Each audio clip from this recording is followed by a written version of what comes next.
All right, good morning. We have Blake and Joey with us today. What's up, buddy? Morning, y'all. Hey, thanks for bringing us on. I'm excited to have you guys. Sorry, Blake. I'm excited to have you all. We were actually you all were on the family night and um, wanted to get some stuff put together to build a team, right? And Pace said, reach out to Myron. Yeah, man, it's kind of funny how it went down. Went on family night and actually reached out to Pace on Instagram. Just about getting back in because I felt kind of stuck, right? I hadn't really done much the last 6 months with the whole real estate side of things. And Yeah. I reached out to him on Instagram. I was like, man, I don't really know where to go. Like, I had a lot of momentum when I stopped and I kind of just stopped abruptly, right? And I was like, so it feels kind of weird trying to get back into it. I don't really know where to go, how to get back in and like just dive full force. I haven't reached out to any of my connections in a while. And so he's like, all right, man, come in the family night. Let's talk about this. So I jumped in the family night and he just broke it down. He's like, dude, with how much you work, your time, he's like, and your experience, you kind of just need to be there coaching people, guiding people, and build a team to execute what you want to happen.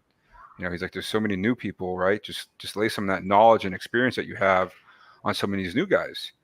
And I guess Blake had caught his attention throughout the week because I think Blake's only been in sub two like a week and a half, if that. 2 weeks today.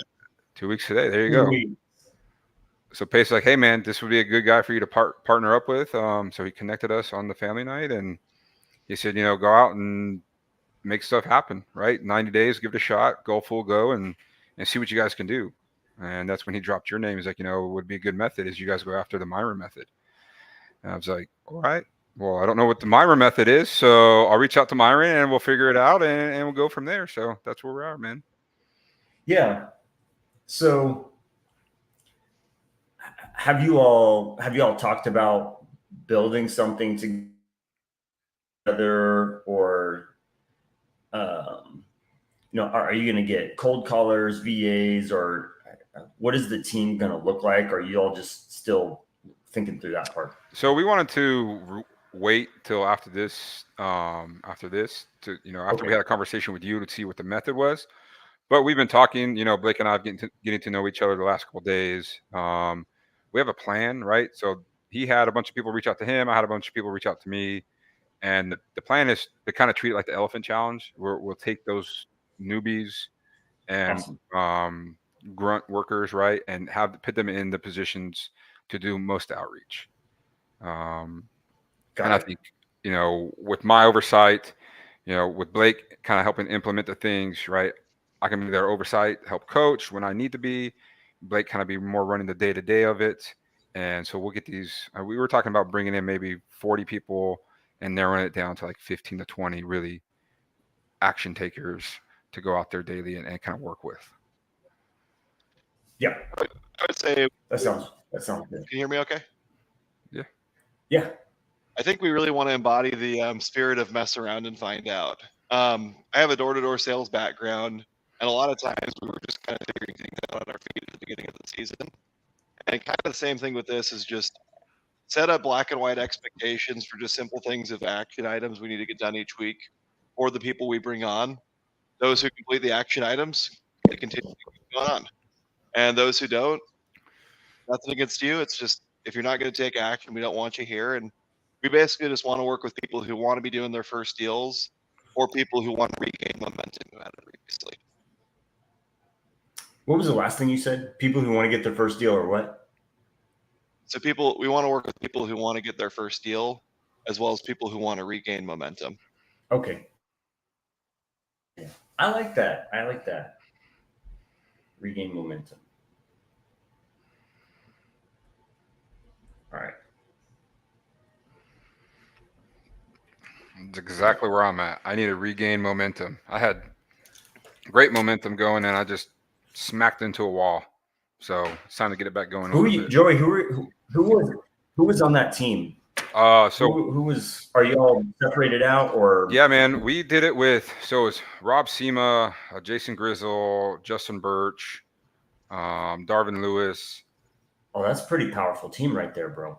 Yeah, we had a lot of guys, man. We had a lot of things going on. We had a big team. At one point, I think there was like, we'd taken on 800 people we had in our Discord that we created. It was before like you had to bring the Discord back to the Tusk one, right? I mean, I'm sorry, to the Elephant Challenge. So I think it was, yeah, man, it was like 7-8 months ago. We had a lot of people. We had Zooms going every day. I mean, in any given Zoom, we'd have 50 to 75 people that we were doing 5 days a week. And it was okay. You know, I think as a leadership side, we were kind of all over the place, right? We weren't really together. We didn't really have our core values set in the place. You know, Right. And again, just a lot of shiny object syndrome. One guy wanted to do this. One guy wanted to work on this. One guy wanted to work on this. And we just kind of had different thoughts of how things should go down. Right. And I think we just had too many chiefs. Right. So I mean, it worked. We got a couple deals done. We taught a lot of people how to talk on the phones. We taught a lot of people how to submit contracts. We were submitting anywhere between 50 to 75 LOIs a day. So there's a lot of stuff happening. There was a lot of stuff going on. It just ended up dismantling. It just wasn't sustainable. You know, we didn't have the systems, the backing, and everybody had too many different ideas of how things should be ran.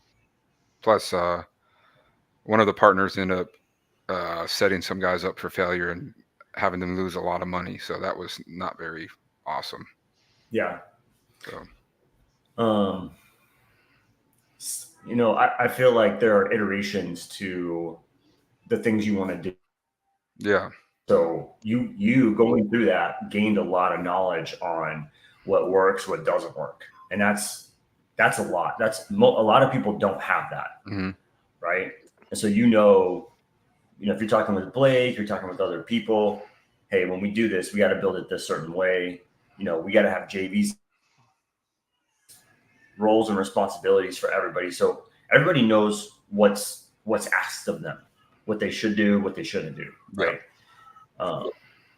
And still, you won't have all the answers because nobody does. Nobody has all the answers. But I want to say something really. We got like 20 people watching, but I feel like they're just lurking. So if you're watching this, you want to put a comment, there's a live chat, please make comments because it will actually feed us energy as we're going through this. So please don't lurk. Okay. I'm calling out all 19 of you. No lurkers allowed.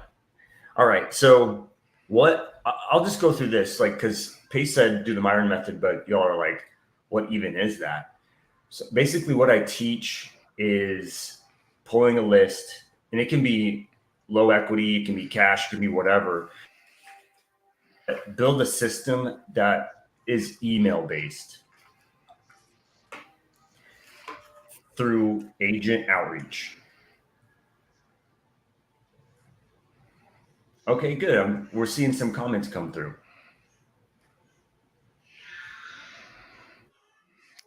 Pull list, email, agent outreach. Cool. What I like is, so I'm hire integrator, if y'all don't know. Yep. I'm hire integrator, and I can make things really effing complicated if I wanted to, right? Matt is doing it. Matt is using the stuff that we built. Okay. I can make it really complicated, but I asked the people that I was working with, I'm like, do you want me to make it like one click simple, or do you want a lot of different stuff going on where you can, make sure you like, do you want it simple or do you want it hard? Everybody said simple. Like, make it so easy. And I'm like, okay. So basically you put a Google sheet together with all your leads. And I don't know how much time you have, but I can share my screen and show you all what we do a little bit later. But basically you pull a list out of PropStream, put it into a Google sheet. And let's say it's a low equity list. Well, you can add in different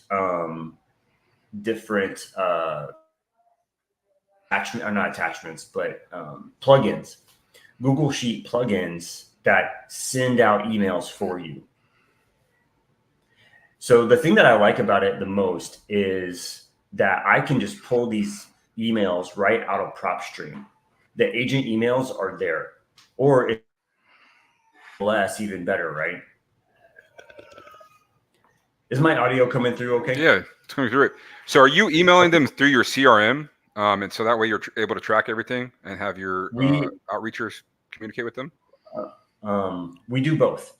So what I've taught Matt, for instance, the guy that I showed up on the screen, he does not have a CRM. He's just using Google Sheets and his Gmail. Okay. And probably Trello, something like Trello. And these are, I'm teaching Matt, he's just getting started. Okay, so when you're talking about people who are just getting started, I'm not trying to put $150 worth of CRM on them every month that they're not even going to follow through with, right? Right. So I'm like, make it really low cost, low maintenance. I mean, it generates a lot of leads, and you'll end up having to do some kind of follow-up system with Trello or something like that. But we use a Go High Level CRM. We also use a ClickUp. It's like Monday.com, like project management. We use ClickUp, a Go High Level, a Slack, and is that it? I think that's it. And then we have a Discord. We have like 200 people, 250 in our Discord. Okay, I might have to move because I'm in the back bedroom. But Tanisha says I need to. My audio is not doing great, but so I'm teaching people to do it. Just get started with Google Sheets. So, do you guys want? I need to help you all how you want to be helped. Do y'all want to Go High Level going, or what do you want? I think, keeping in the spirit of this and helping new people and keeping it relatively simple, I think we just try to keep it as low cost as possible, right? Do it the easiest way possible. That way people can be exposed to that and learn it and be like, you don't need to have all the bells and whistles to make this thing happen, right? I think that would be really awesome to do that for the better half of this, maybe this first 90 days, if even we can.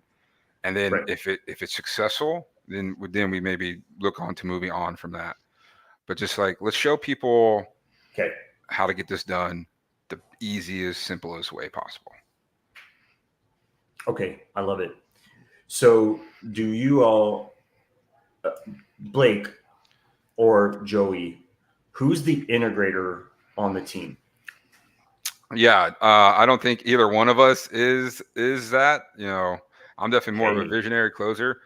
I think Blake is kind of the same thing. He's kind of learning what his avatar is at the moment.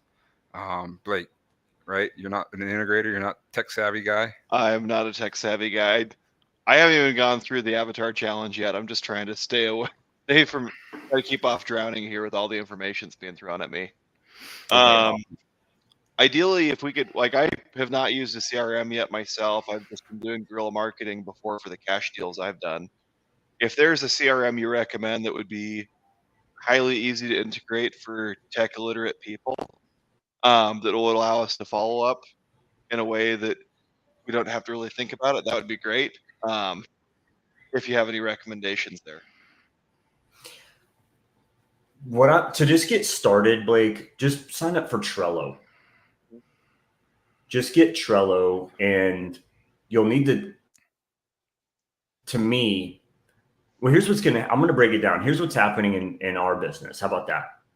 That'd be great. So we have baby elephants, or whatever you call them. It's really the 18-minute challenge is what we're doing. And that 18-minute challenge is, I want to help students, like sub-2 students, gators, I want to help them get started, right? And so in order to get my system, you have to pair up with an integrator or pair up with a visionary. There's you cannot do this by yourself. You won't get the tools. You won't get into the action taker Zooms. So I made a paywall. It's no pay, but you have to have a partner. You have to pick a market or 2 markets, and you have to sign a JV agreement with me. Okay, those are the 3 things that you have to do. Only 3 things. Okay, and there are many people who cannot get that done, and so they don't get to be a part of the new channel called Action Taker, right?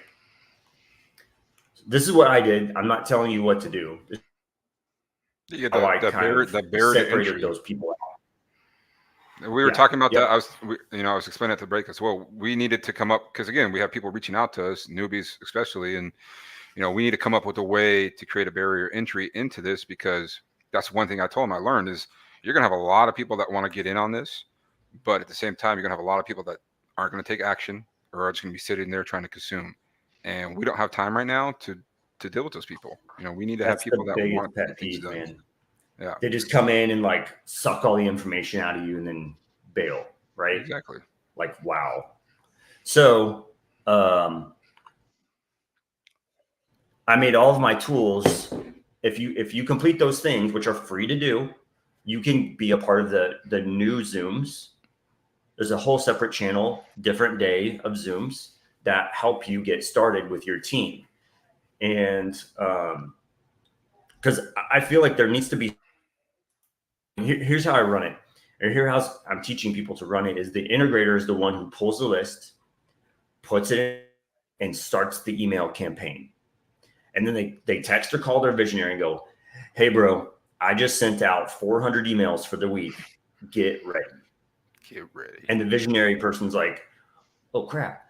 And the phone starts ringing, the emails start coming in, and the visionary handles the leads coming in. So it's basically forcing a visionary to action. Okay. And they don't want to disappoint each other.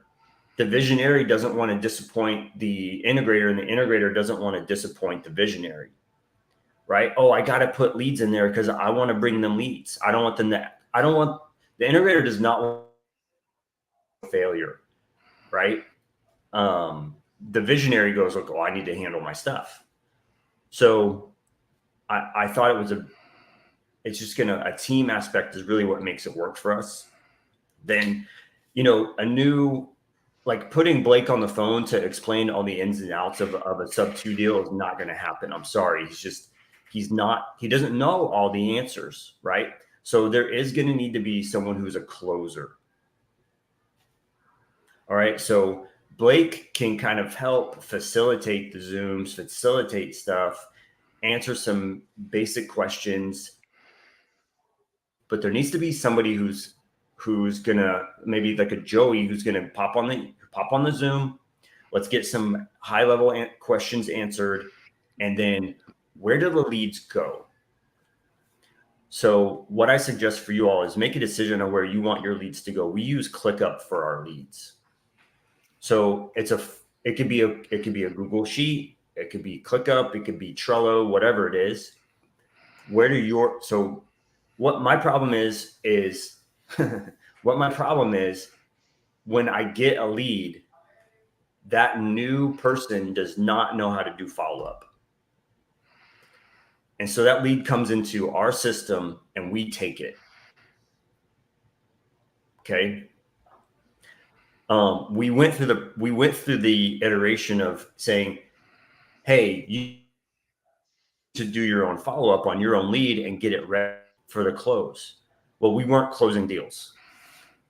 Right. And then once I called some other leaders. I called Don Walker. I called Angie Milanazzo. I called somebody else, probably Jose.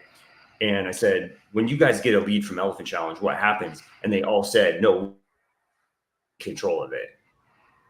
I'm like, oh, okay. That's my missing link. And once we took control of the leads, we would get contract after contract after contract because we were handling it. I think that's where we fell short too. We were letting them try to handle their leads from the get-go, and we weren't taking control of them. So that's a good point you bring up. Is the ones with experience, obviously, I mean, you would think it would be obvious, right? But it's, you got to take control of those 100%. I like that a lot. Yep. So we ended up having we pulled people out of the Discord onto our team just to do follow-up. Okay. So we brought them into our side of it and said, hey, all the leads that come into the Google Sheet, the Trello, the ClickUp, whatever it is, the CRM, I need you to follow up on everything. And when it's ready for a phone call, schedule it for the closer. Then the closer gets on and does their thing, right? Victoria says, what does your follow-up look like?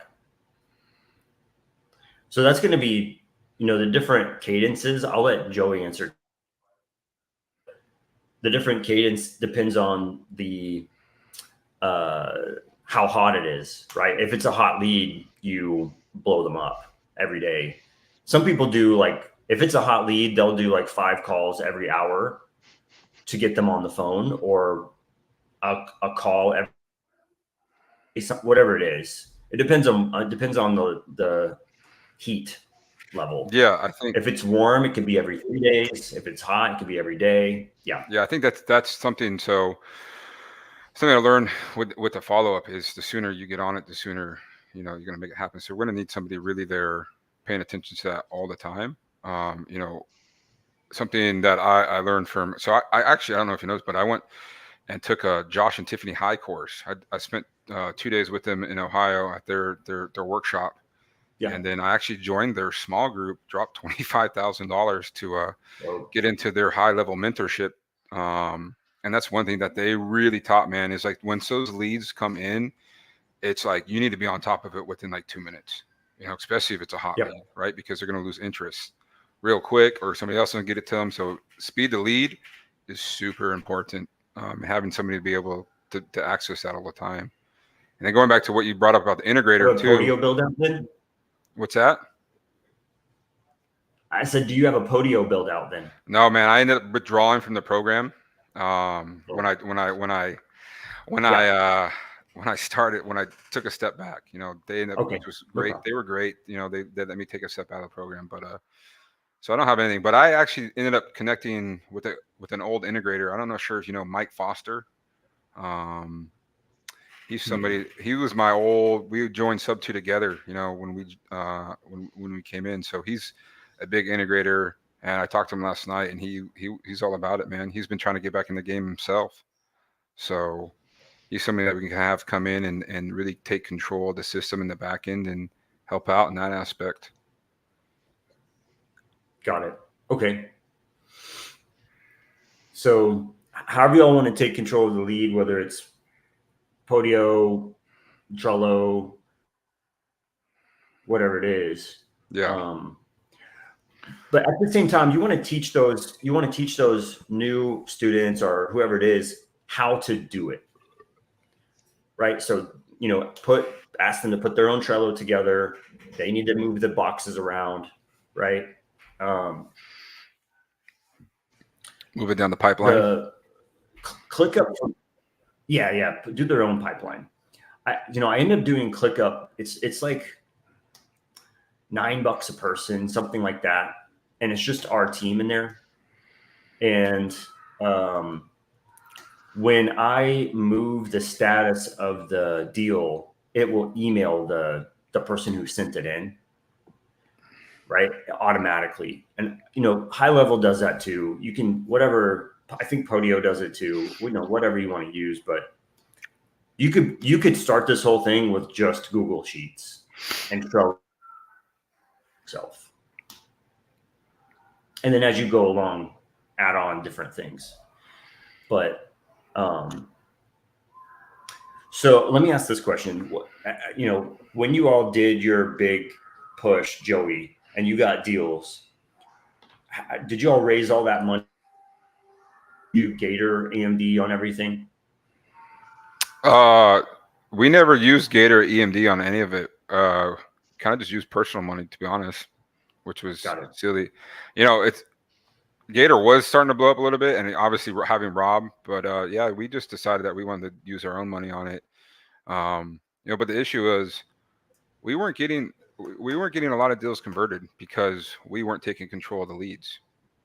We were getting a lot of LOIs out, we're getting some interest, and we were trying to coach the elephants through getting the deals locked up, which was, I think, a huge mistake.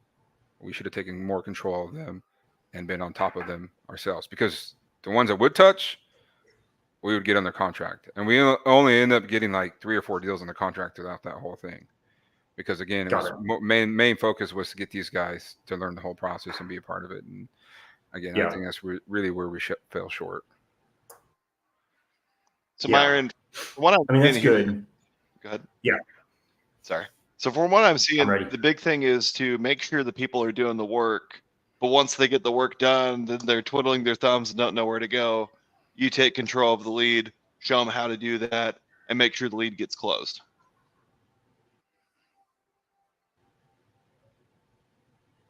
Yep.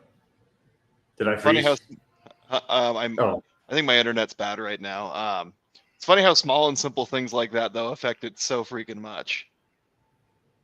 It totally changed the close rate, because a lot of the students have W-2s. They're just trying to get started, right? Or they have limited time. They're just trying to get started. And that was a big switch for us. It really helped. But you're right.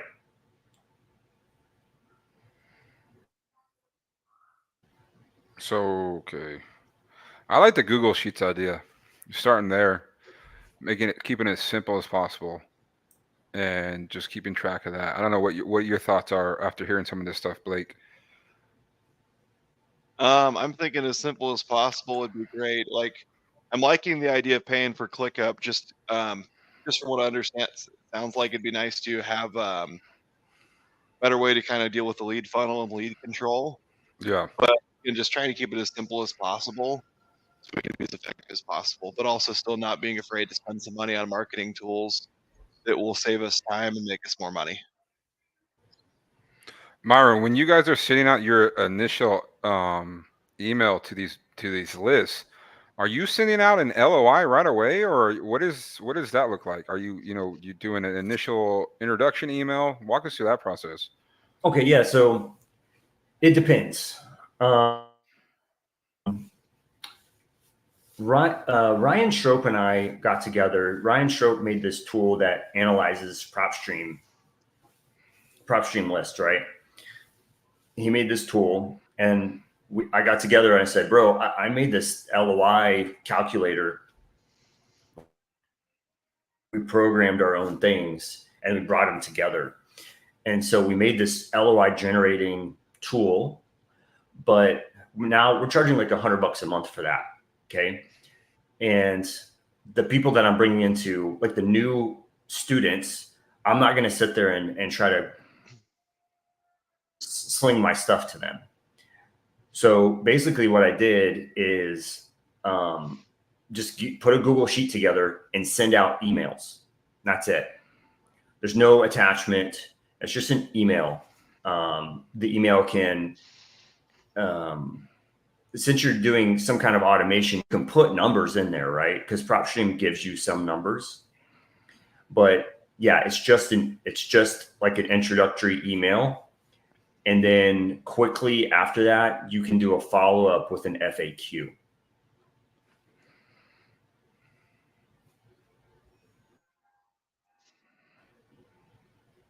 I'm going to put my website in the chat.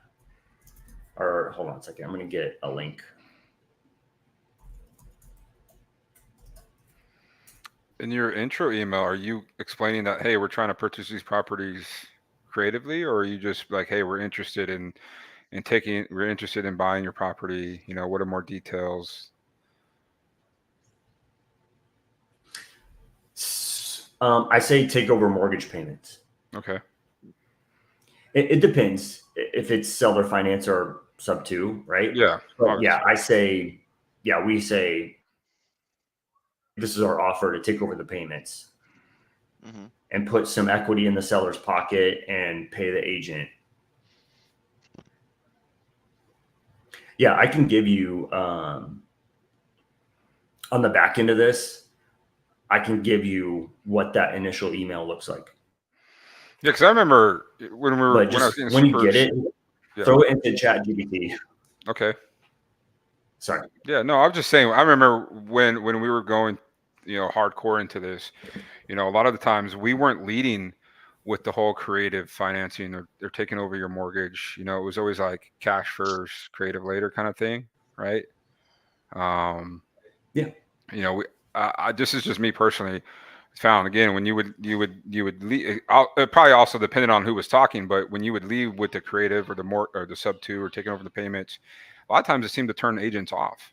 Maybe the market's changed within the past 7-8 months since I've last done it, but that's kind of where we ran into a lot of issues. Is like, oh, you're another one of these guys reaching out like, no thanks, bye.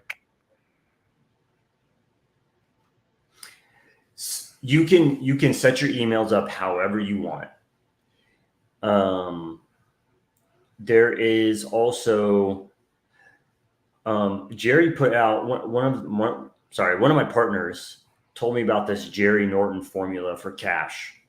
Okay. Have y'all seen that? No. It's like a quick formula to put out cash offers based on, but yeah, you can whatever you want the email to look like, you can do that. Yeah. That's just what we do. We just go straight for the throat. Like, no, that's what I'm saying. hey, You guys are having. I mean, I see you guys posting deals all the time. I mean, so you guys are having pretty good luck with that, right? I mean, not luck, but the conversion rate with sending out those type of emails saying, "Hey, we're going to take over your mortgage payment." yeah, I think where a lot of people drop is they feel like it's a losing battle right away, and they don't do follow up. Yeah. So there have been times where we've been told it was the 70th offer, and we continue to follow up, and we end up getting the contract despite everybody else. And another thing that is putting us above is we'll submit cash contracts. Sorry, not cash contracts. We will submit state contracts. So what I mean is, Blake, and when you join sub 2, you get the sub 2 contract, right? Yeah. Well, a lot of agents are like, no, this has to be on a 1-4. This has to be on a Trek. This has to be on a Florida contract. This has to be a whatever. And so I've been working to go get all those contracts in the states that we work, the state contract, so I can fill them out and submit those. And they end up converting more because they're getting they don't know how to read our 20-page contract. Yeah. They're like, I don't know what this is. Go talk to a lawyer. They tell their seller to go talk to a lawyer once they get our contract because it's drafted by a lawyer. Right. And so what are the things how do I work around that? I'll just submit their contract. Makes sense. That's wicked smart. Oh, cool. Well, I'm glad that helps you guys. So whatever areas you are going to work, put time in to go get those state contracts, just because that's an objection. I think this is a good one. Can you do the same email to sellers? It's going to look a little different, Victoria, because you're not going to say +8, but really you can say pretty much the same thing. I would send that to gauge interest, but you really need to get sellers on the phone. Throughout this whole thing, I think maybe we've closed 2 deals over email out of all the ones we've done. Everything else needs to be over the phone, right? How's the wholesaling? I mean, what do you guys have in the pipe for your business right now? What's it look like? pipeline close? I mean, you guys doing pretty well, having a lot of success with it. Yeah. Last year we closed 700, Damn. which is decent. Yeah. That's awesome. Yeah. Our goal for this year, I want our goal to be 3 million this year. So where we're struggling right now is solid buyers. The leads are coming in, and where I'm struggling is buyers. So, and one of our major markets is Texas. And if y'all know Texas at all, the tax here are extremely high. Sometimes it's $1,000 a month just in taxes on some of these houses, depending on where it is. So cash flow, if you find something that cash flows, you can sell it. But if it's cut even, it's less. It's harder to find buyers who will buy cut even. So that's the next iteration, is getting solid buyers. Yeah.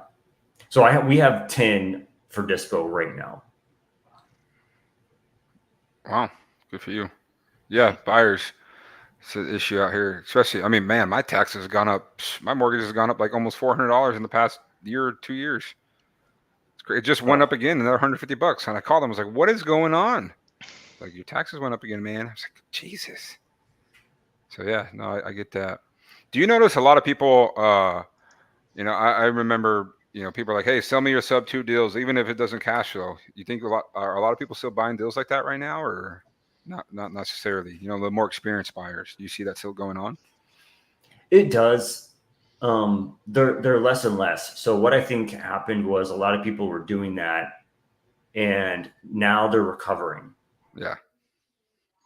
Right, because those private money lenders were, they're trying to wrap.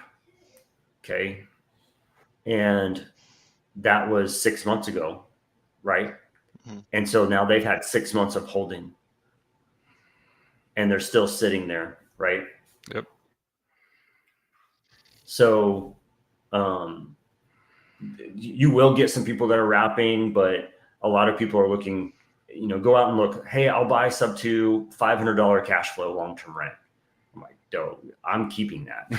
Right? You're not going to get that from me. But no, we're in a wholesaling season. I have a couple lenders that I need to pay. We have 3 that we have lenders on that we're trying to pay back.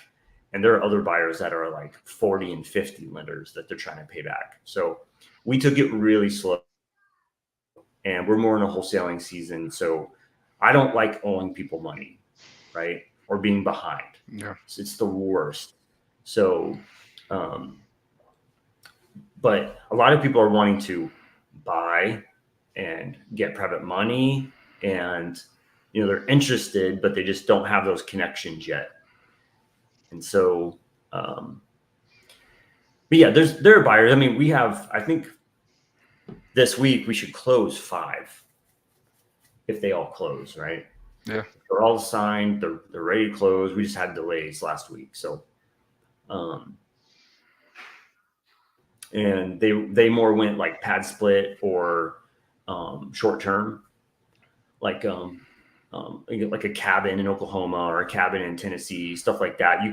That's not going to be long-term rent, $500 cash flow. There's no long-term rent there. Everyone does short-term, or they live in those cabins. So, so when I underwrite these things, if you look at any of my listings, they have long-term, mid-term, short-term, and I'm going to add pad split to it, because you can just go to pad split and find what the market's doing. Yeah. Yeah. So I'm going to put all my underwriting, but I still say, hey, those are estimates. You as the buyer need to make a determination. Do your homework. Yeah. Even if I get a cash deal, I'm not going to do like flooring is $4 a square foot. Kitchens are this, bathrooms are this. I'm not going to break it all out. I'm going to do an estimate, because I need to do scale. I can't sit there and underwrite all the way deep. That's the buyer. The buyer needs to do that work, in my opinion. 100%. I agree with that. Are you guys doing a lot of cash deals as well? Are you still making cash offers and Yeah, that's coming. So this year you'll see us making more cash offers and having more cash deals. Recently connected with 2 hedge funds that want Texas and Florida, and flippers here in Dallas that want deals. So Texas, I'm pretty solid on cash. Florida, in certain cities, we're pretty solid on cash. But I just want to start in Texas, right? So you'll see us make cash offers. For the cash offers and for basically what I'm asking is, how do you connect with hedge funds to start selling to them? Because I've been seeing that become more of a popular opinion with people. What I did is I just went on Google and I typed hedge funds and I started emailing them. You've been the Myron method even with hedge funds. I like it. Yeah. Well, bro, I've emailed probably 50 and I got one back, and the other one is connected to a real estate agent on our team. So Jade has a hedge fund that she's connected to, and the other one I got just from emailing out. Which would make sense, because I feel like obviously we want to have options, but I think cash heavy is just going to make sense for the coming market that we're seeing.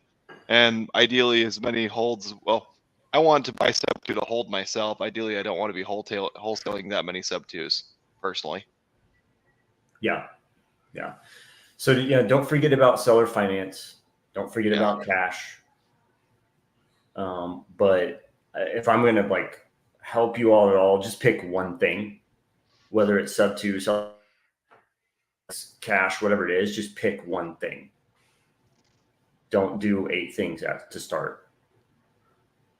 Please.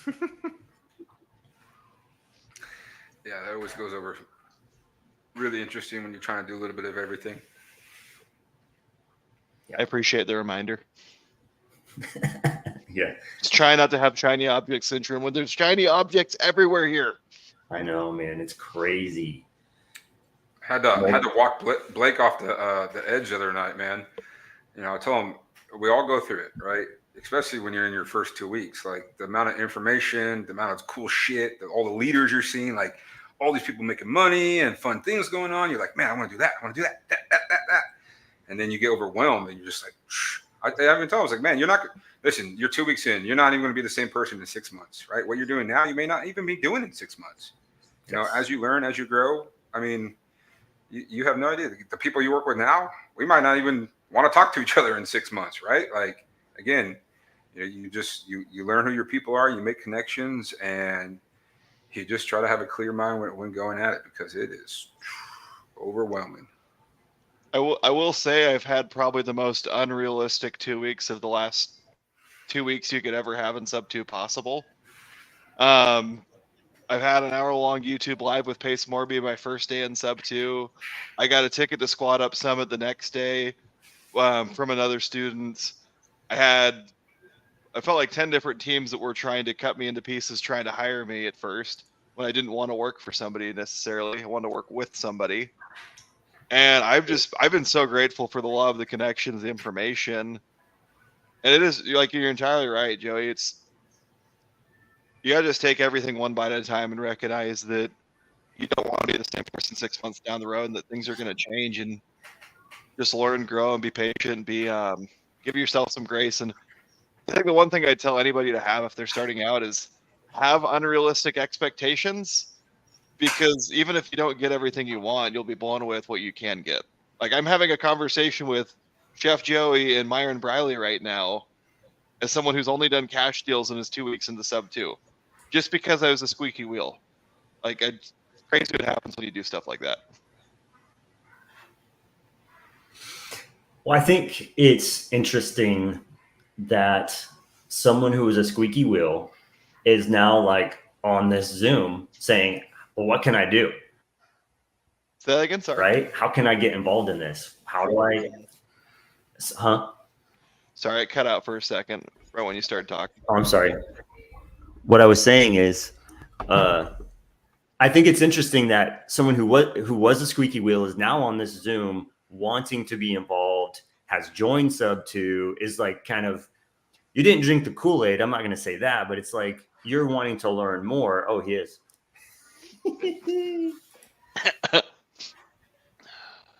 Yeah. Anyways, I think it's awesome. I think it's awesome y'all are here, and I totally agree. Who you're talking to now, I may not be talking to them. Hopefully, hopefully everything's on the up and up, and things go down the right way, but you don't know, right? And it's okay. But Hormozy, y'all like Alex Hormozy at all? 100%. Did you see that he did some business building YouTube where it was like, if you try to fill 8 Dixie cups with 1 cup of water, it's going to be harder to spread yourself apart 8 different ways. But if one thing and you fill that cup up all the way, what happens? It overflows into the next cup, right? So pick one thing. I love that analogy. Pick one thing, make that cup overflow into the next cup. Then you can start doing the next thing. Dude, that is the biggest thing. That's exactly why I had to take a break from everything, because back last April, I'm trying to scale the wholesaling business. I'm working for a family as a private chef full time. I'm trying to grow my private chef brand and get more clients. For a family, I work full time, 80 hours a week already. I'm trying to pick up extra clients in that 80 hours a week. I'm trying to scale a wholesaling business. My wife is pregnant with our 4th kid, and I'm also trying to work on myself and grow. And it's just like nobody was getting the full, complete Joey. And I was falling short in areas, falling short in my family, falling short in my fitness, falling short in wholesaling, falling short in my chef business.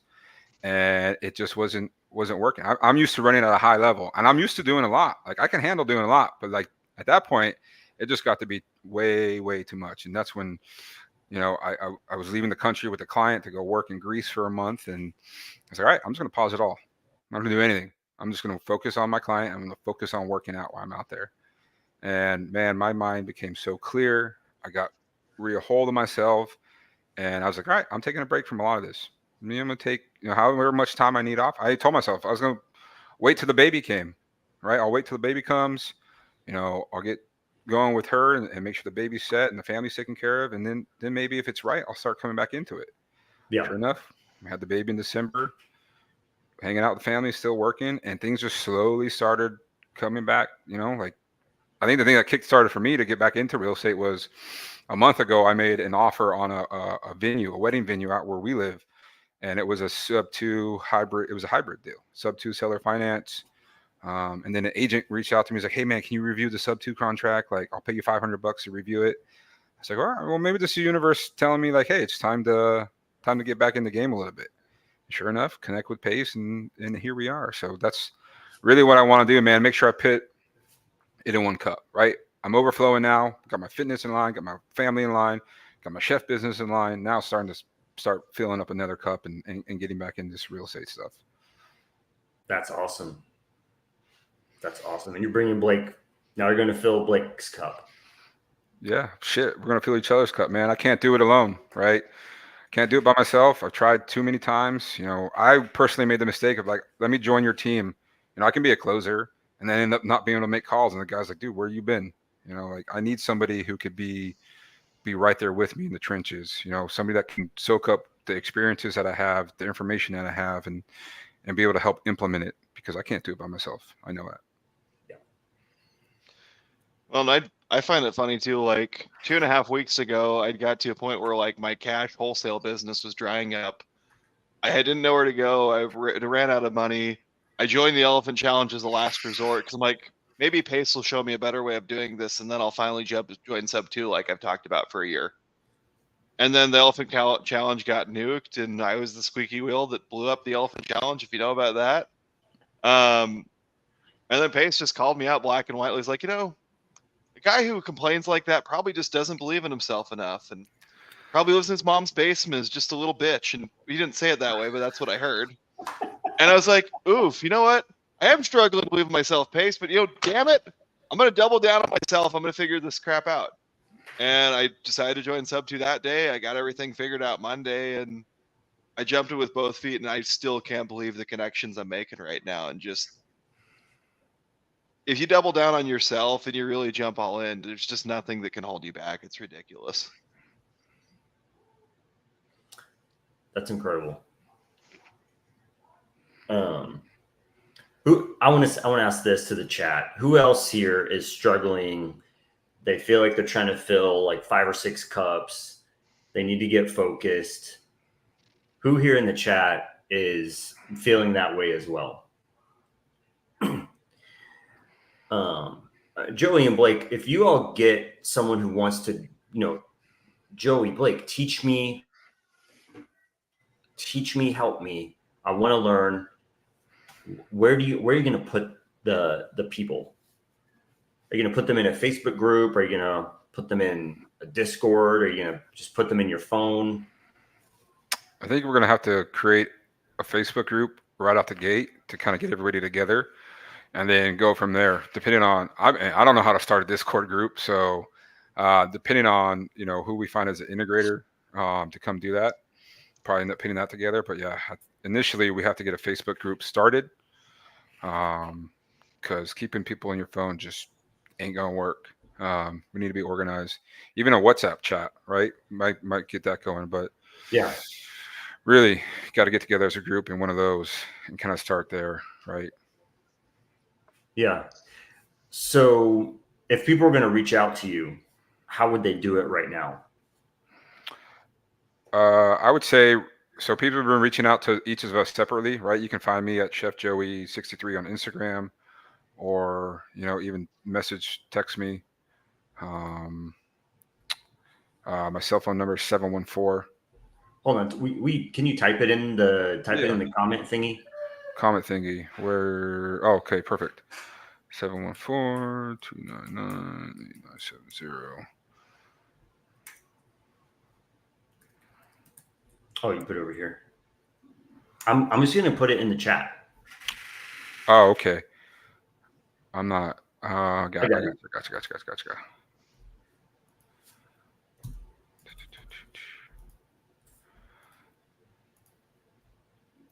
All right. So if you're interested in working with Joey and Blake, text Joey right now. Okay. And you've heard so far where they're at. It's been an hour of, hey, we're getting started. We want to build a team. We want to help people. Joey and Blake have closed deals already. They're not brand new. Blake is newer to Sub 2, but he's closed cash deals. So I honestly think this is a baller team. Somebody who has closed cash, and somebody who, I'm not saying Joey hasn't closed, but he's closed more creative deals. Is that right, Joey? Yeah. Oh yeah, way more. Yeah. So like that synergy just right there is going to be killer. Okay. Are you getting text already? Yeah, I got text. Dope. All right, perfect. That's what I knew. That's what I wanted. So like start that lead. That's the funnel. That's the first funnel, getting people to get into there, and you're going to teach them what to do. So what I can do for you all, I can just, the system that we built on our side, I'll hand that over. Okay. Basically what I do is I give a Google sheet. It's called a tracking sheet. Okay. A script, a calculator, like an underwriting calculator,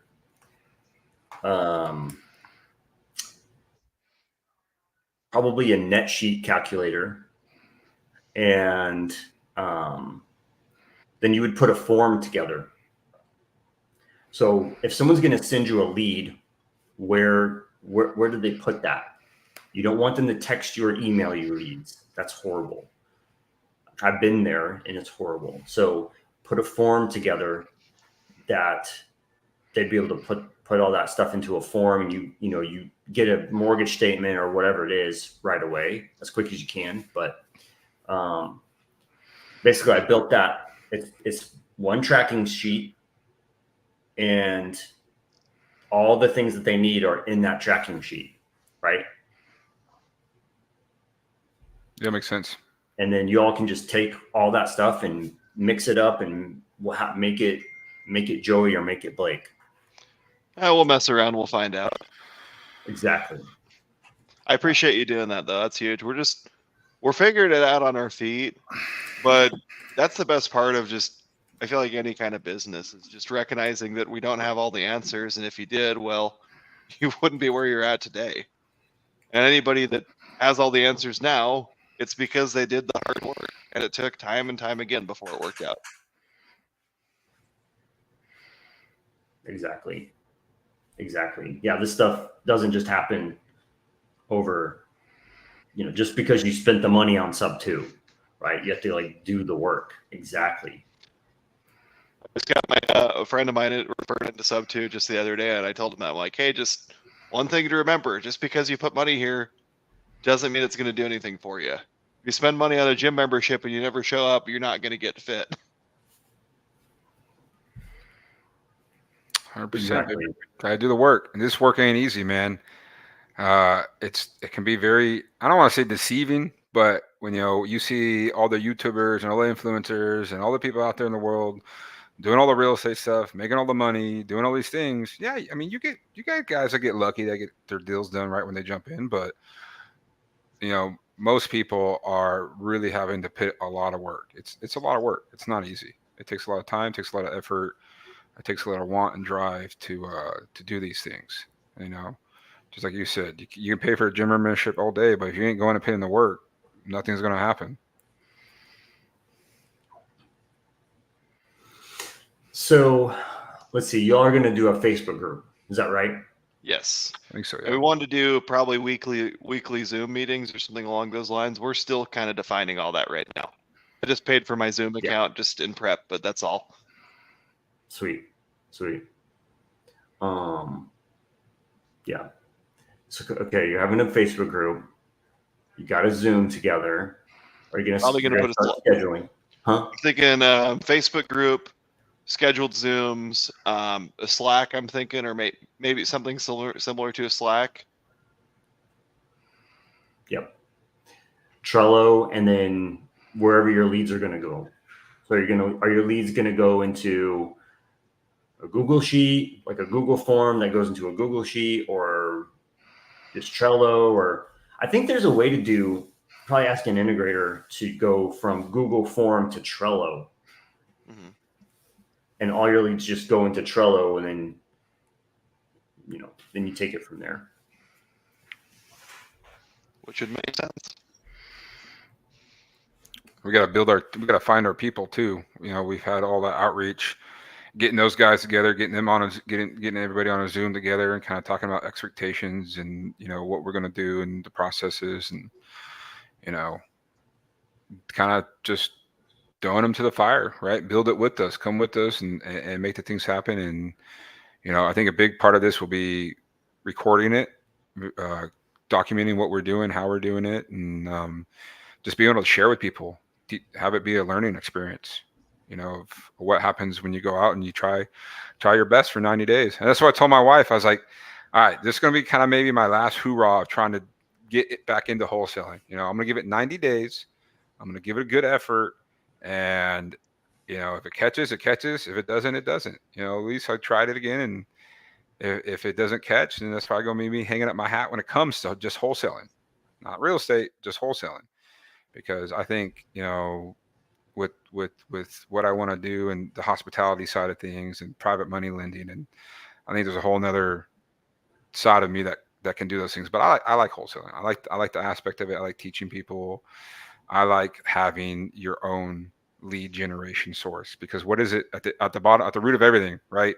If it's buying businesses, if it's buying real estate, whatever it may be, you need leads. Yep. And why not create one, a lead source? So Yep. Let's see.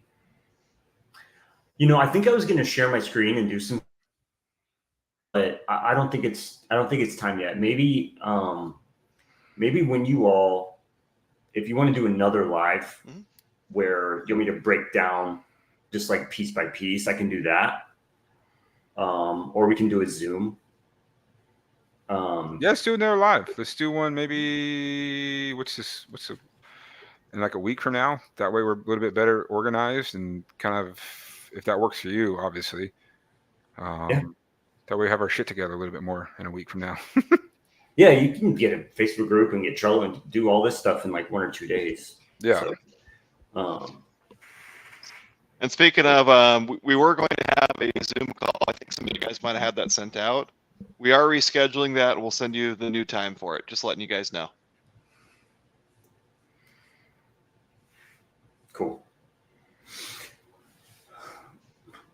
Blake, what else can I do for y'all? I feel like I'm so new, I don't even know what to ask you yet. I think we got some good bones laid out for today. Me and Joey will start making a game plan, go from there. I think maybe the only thing I'd ask you right now is, what's the one thing you recognize now that you wish you would have done sooner in starting your own business with the Myron method? Yeah. The biggest thing is, to me, right at this moment, is risk capital. Can you define that? Yeah. Risk capital means I'm going to put my money down for EMD, right? And that money, it goes to risk. Okay. So I'll paint a picture. Let's say Joey and Blake are equal partners. So when y'all get a deal on the back end, when you assign it money, Joey's going to get his half, Blake is going to get his half. Okay. But let's say you have a deal and you don't find a buyer and it goes past inspection. Now that has $500 EMD, it has $1,000 EMD, it has whatever it has EMD. And you guys say, oh shit, we had so many leads. We forgot about this one. I don't have a buyer. We need to back out. Now that capital is lost, right? The way that I built my company is I took on all the expenses and I took on all the risk. But on the back end, I gave half my JV to my partners, right? And so I'm having a big turn. Like I need to turn that ship around.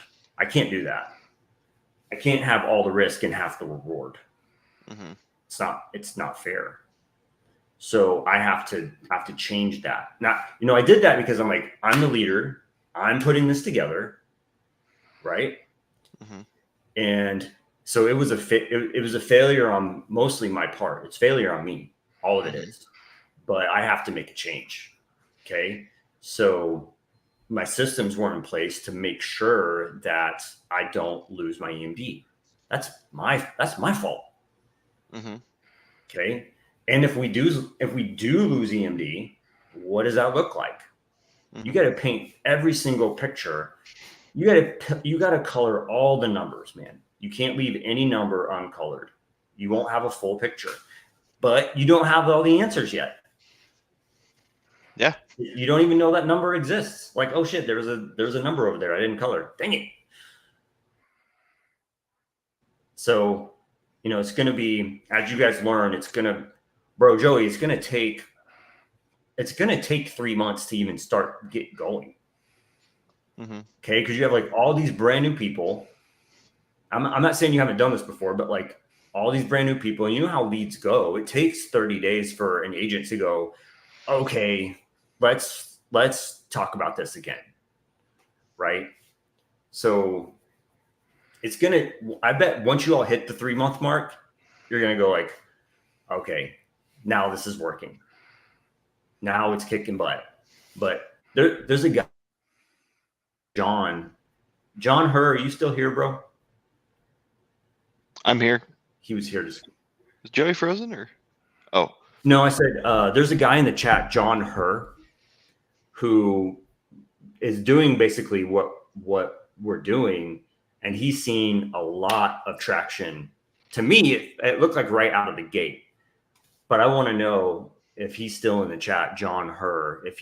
How long did it take him to get going? And it's not. You all know it's like it's going to take 30, 60, 90 days to like really get the traction. 100%. Yeah, that's what I'm saying. I mean, so if in those 90 days that we have everything in place, it's working, we're starting to see traction, dude, that's a win for me. You know, I'm not expecting to be making $20,000 a month in 30 days, right? Like, I know it's going to take some time. And yeah, it's going to take a lot to get the systems in place, get the training, get the values. I mean, learning what works, what doesn't work, fixing it. I mean, it's all going to break and crumble, and we have to fix it. There's a lot of moving pieces, a lot of moving parts, man. And so it's going to take some time for sure. But if we're making progress, you know, I think more than ever, I have the tools in my tool belt now to be successful at this. You know, from learning from all the different kinds of people, taking little snippets here and there, and the trainings and the scripts and this and that. And so I think going head first in it now is probably the best time. And biggest thing is not having a lot of partners, you know, not having too many cooks in the kitchen. You know, if it's Blake and I spearheading this, you know, I don't want to bring in, you know, we were talking about possibly bringing in another partner. You know, I don't want to bring in any more partners. If I bring in somebody now that's going to be paid, you know, commission, right? Hey, come in and you get 25% or 5%, you know, or closers, you get 5% of every deal you touch, right? Actually, that brings up another conversation. You want to walk through kind of what your pay scale looks like for your people that work on your team, or you don't have to? Just kind of curious of what that looks like. Yeah, that's fine. This is what I do. What Josh does, what Joey does, what Blake does. Like everybody's going to have a different answer. Okay. Mm-hmm. So the new student who I'm teaching gets 5%. So if you remember, I do a visionary and an integrator. 5%, 5%. There's 10% right there. Okay. And I'm just going to put a comma. It's okay to not pay them for the first few deals, or for the first deal, for the first 2 deals. It's like I'm showing you how to do this. And so I need to make the assignment because I'm spending hours upon hours teaching. Okay. So, but I wanted to give something. Okay. Okay. 5%, 5%.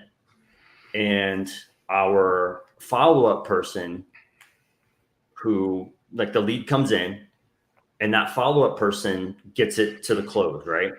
She's getting 10%.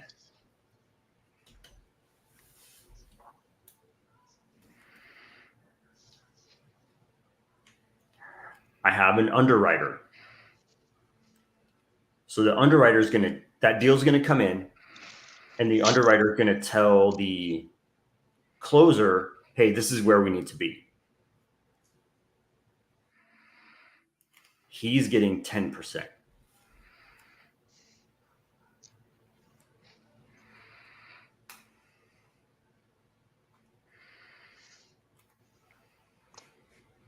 Okay.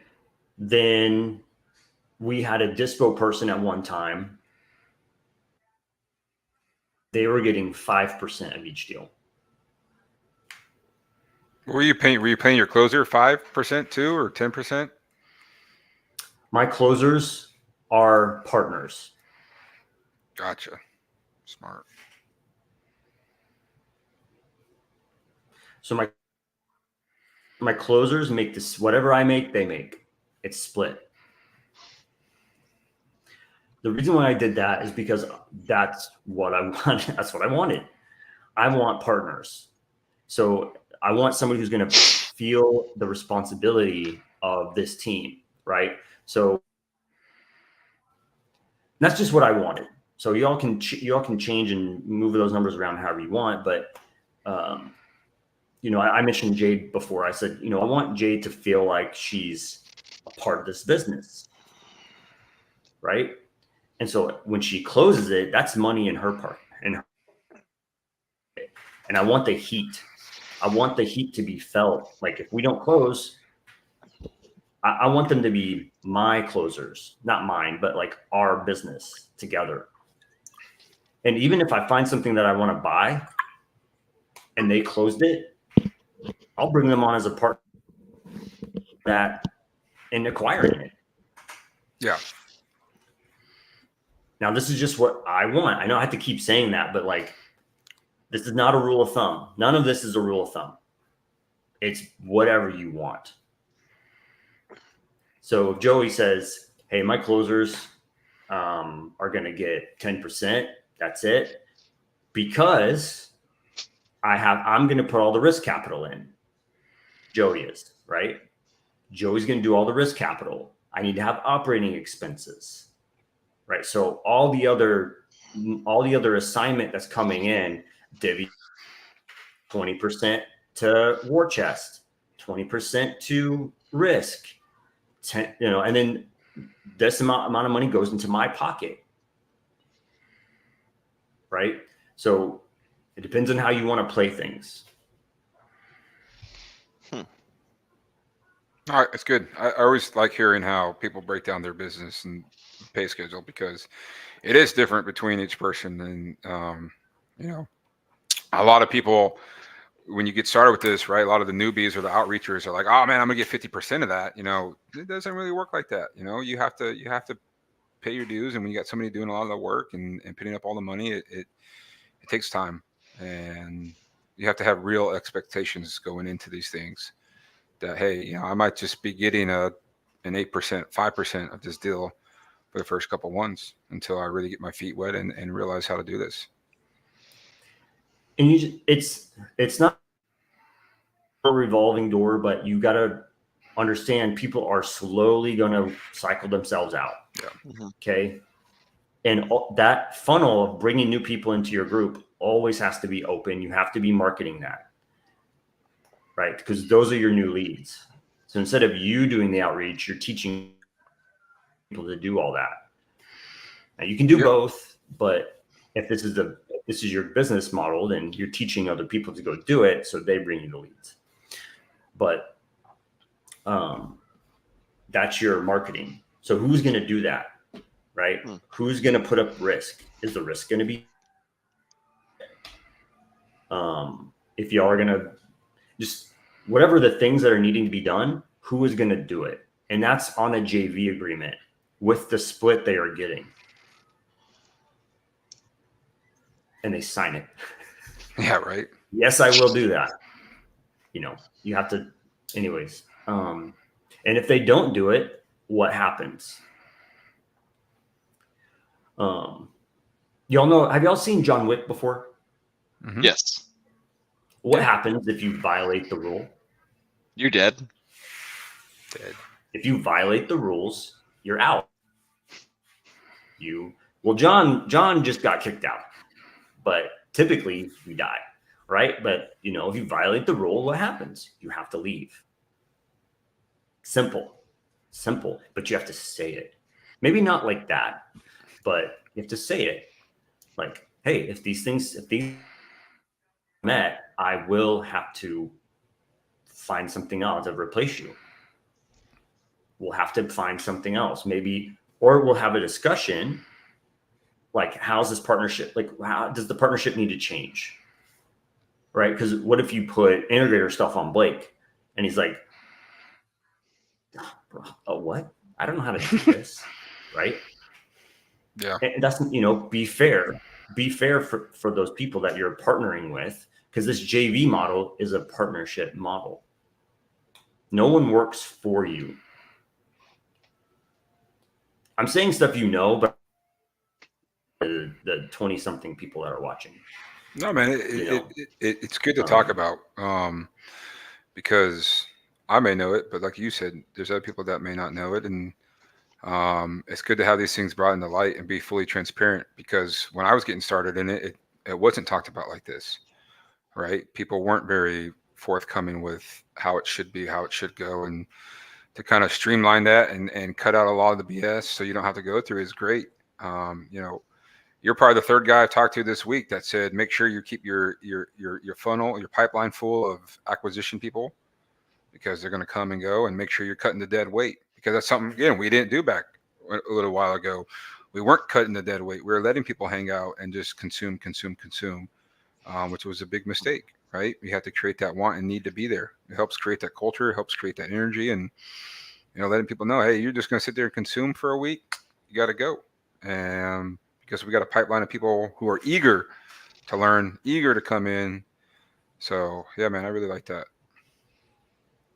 I was going to ask you, Myron, how do you track KPIs with people to figure out when to cut them if they're not doing the work? On the team, I don't really, it's really just like, are you fulfilling the duty? It's not really KPI driven. So like, Okay. Are they getting 5 contracts? Are they getting this, that? I kind of know it's not KPI. It's just like, are you handling the job? Not the job, but are you handling your end of the bargain? We're not, so I want to know my KPIs, but we're not a KPI heavy driven group. Okay.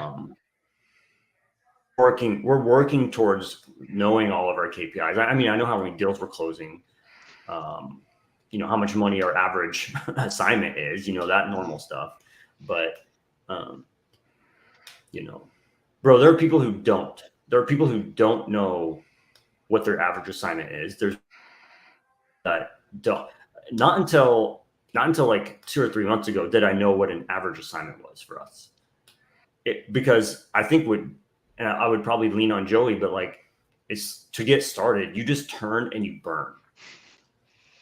You just push the car uphill until you get to the top, and then it goes downhill for a minute, and then you have to keep pushing uphill.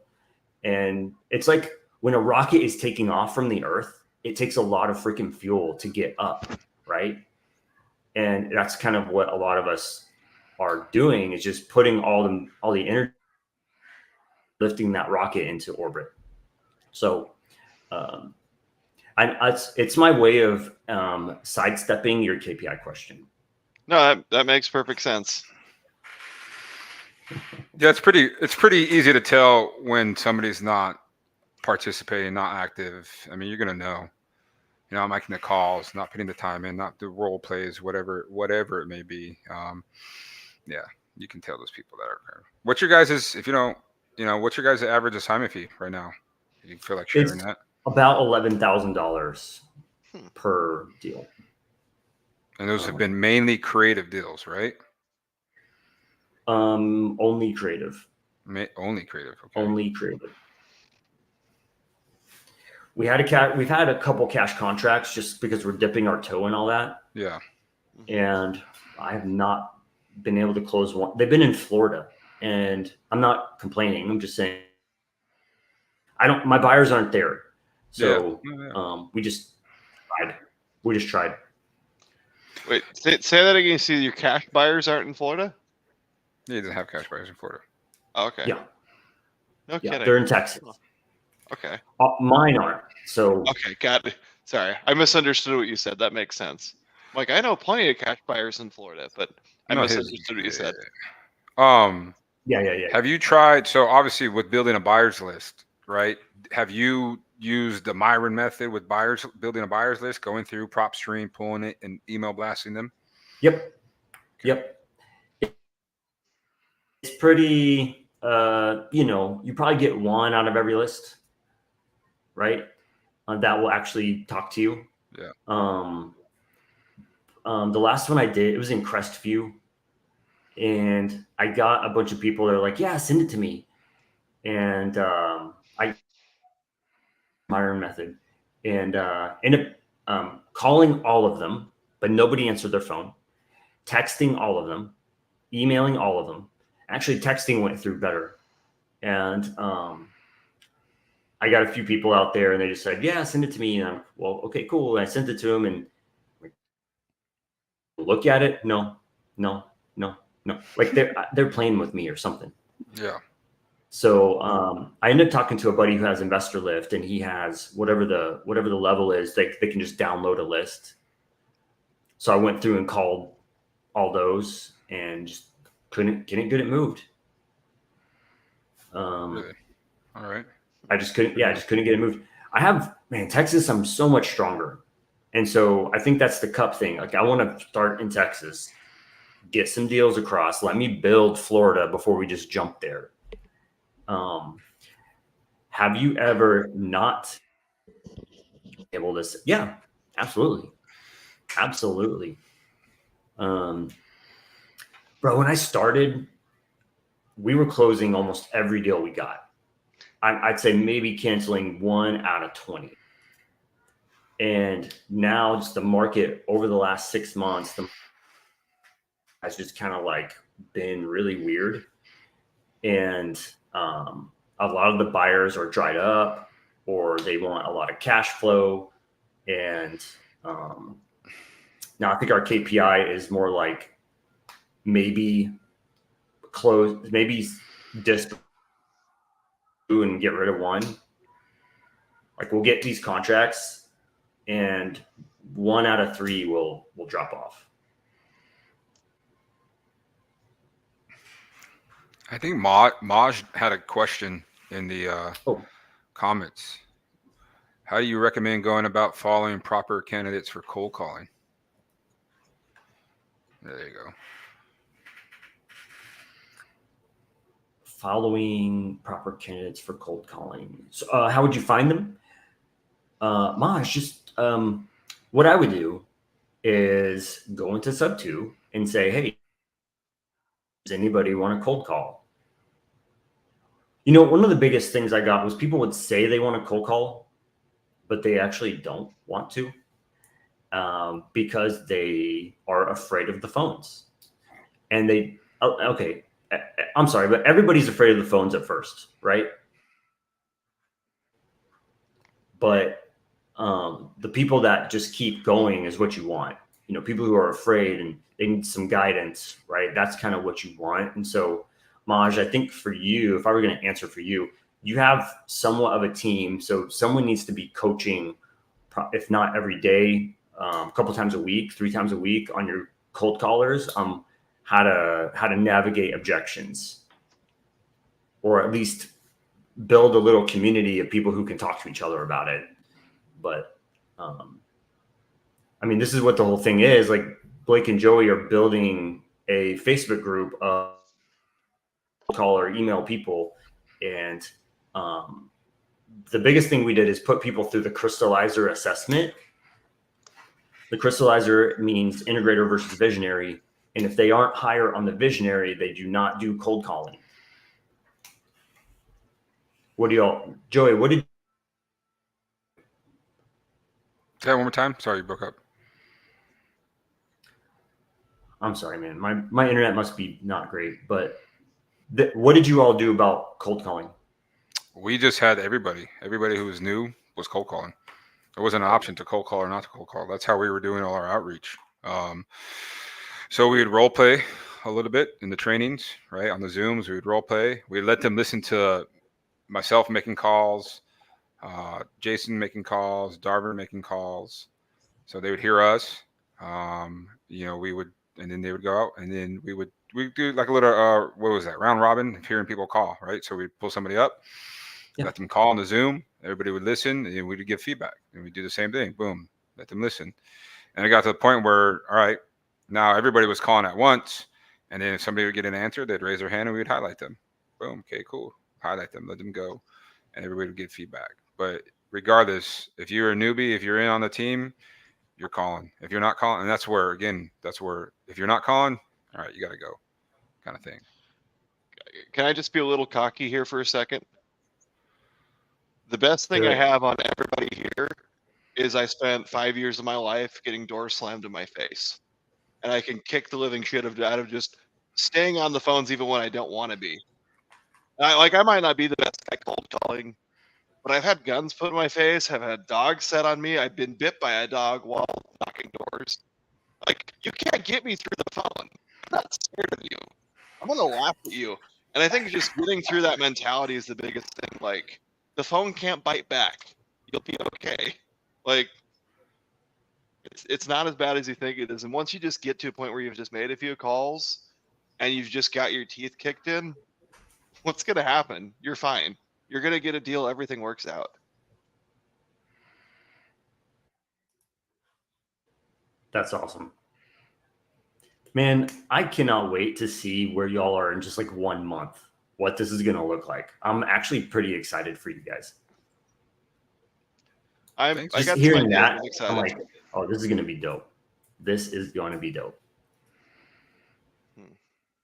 I'm excited. I'm excited to get back. I'm excited to get back into it, get active again, get some things moving forward.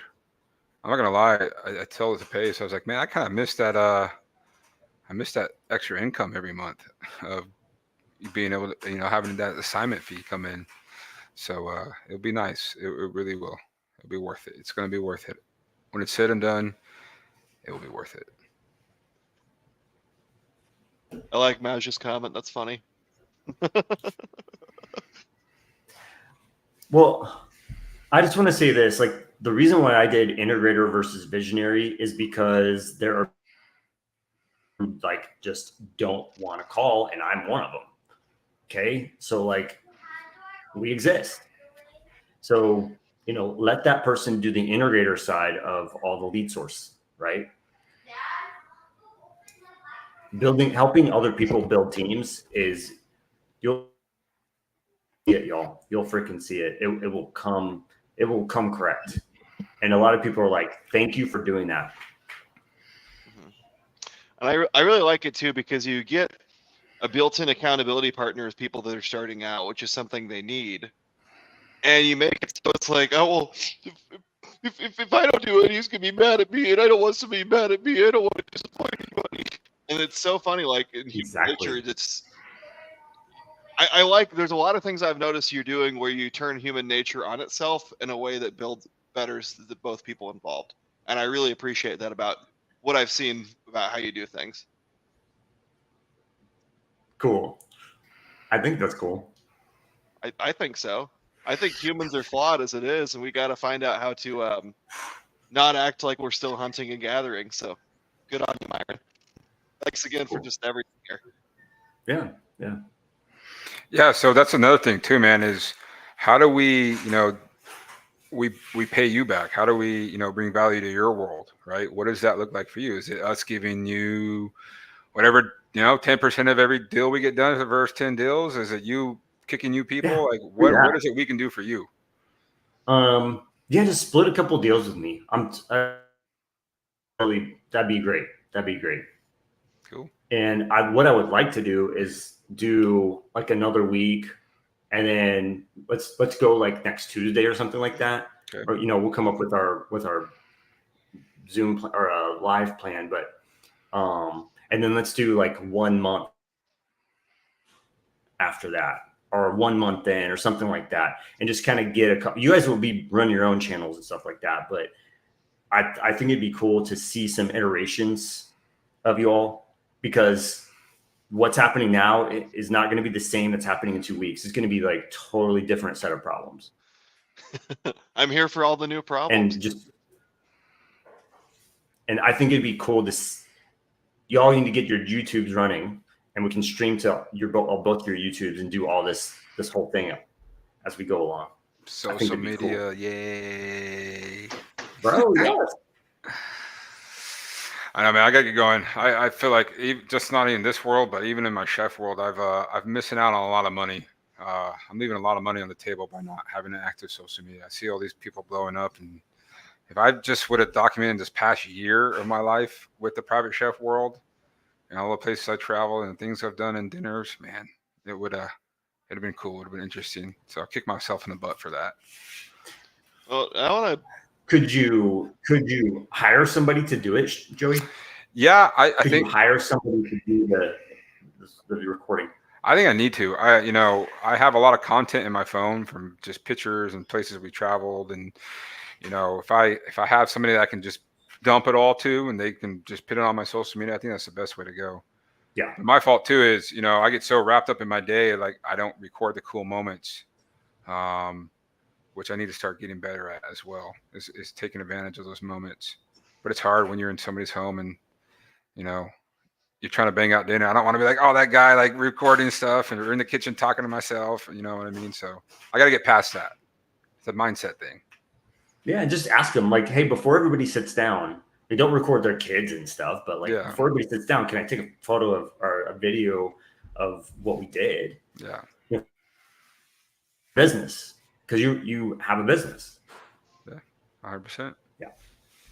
Yeah, and that's going to be cool. Blake, what else? I think with Easter being yesterday, there's just kind of two things that are on my mind. I'm in real estate because of the worst time of my life, which was I got shorted 40,000 by a company, and then I switched to another company in door-to-door sales, and I got shorted another 35 grand. And it was right as we were moving to an area, all this, like a lot of things were changing. And the thought I had that just kind of got me to where I'm at today, I'd say, and just sharing it with anybody out there who's trying to get through a hard time, is I'm like, what would I do if I had $1 million in my bank account? Like today. I'm like, well, I'd be in real estate. I'd be buying and selling houses. I'd be networking like a mofo with people. I'd find any event I could go to meet more people. And I'd be finding any way I can give back and just better the world, better society, etc. And I literally, like, it was almost a year ago today that happened, that I had to make that decision when times got tough. And I'm so grateful for just sticking through it. Like with Easter, you got to think like the worst 3 days of the apostles' lives had to have been those 3 days that Christ was in the tomb, passed away, and they just had no hope, no anything. And that's when the miracle happened. Like, regardless of people's religion, just take it how you will. It's just, you got to get through those 3 days or that dark time. And then that's when the miracle happens. That's just my 2 cents. Dope. Thank you for saying that. That's awesome. All right, y'all. That's definitely a mic drop. Myron, well, thanks for your time, buddy. Yeah, appreciate I know you guys have stuff to do, so let's get it next week. We'll do. We'll keep you updated. Circle back with you. Hey, I dropped my email. If you want to email all that stuff, you said you would, the sheets and whatnot. You can send that over that email address. Yep. And we can get going with Blake. I got it. Awesome. And then I know we have some of the guys who follow Blake and I who want to be a part of this. So we'll reach out to you guys and we'll get a Zoom scheduled. If not today, another day. But I think Blake and I have a lot of planning and a lot of things that we need to work out before we really get going on this. So 100%. We're going to get it figured out, though. We're going to be kicking ass and taking names in no time. Absolutely. I'm excited for y'all. Thanks, Myron. Okay. Thanks, everybody. We'll see you next week. All right. Bye-bye. Bye.